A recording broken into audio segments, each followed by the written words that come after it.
एखादा अभंग किंवा स्तोत्र याचे उच्चार बरोबर करता येत नसतील, बराच प्रयत्न करूनही जर ते जमत नसतील, तर बरोबर उच्चार न येत असूनही ते म्हणले तरी चालेल का?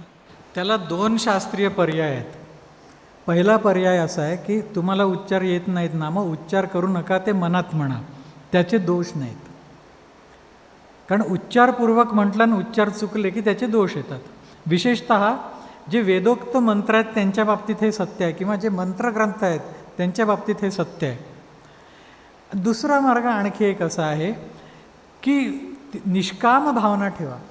हे सगळं मी करतो आहे देवा, आपल्या सेवेसाठी करतो आहे, मला याच्यातनं काही नको आहे, अशी निष्काम भावना ठेवली तरी त्याचा दोष येत नाही.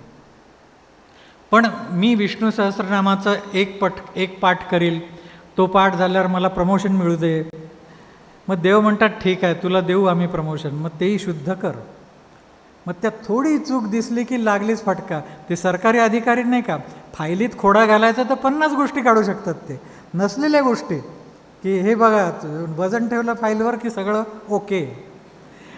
तसं तुम्ही काम्य करताय ना, ते देव 50 खोडे काढतील, हे राहिलं ते राहिलं, उच्चार चुकीचा झाला, इथे कमी वेळ झाला तिथे जास्त वेळ झाला, ऱ्हस्व झाला दीर्घ झाला प्लुत झाला, वाटेल ते.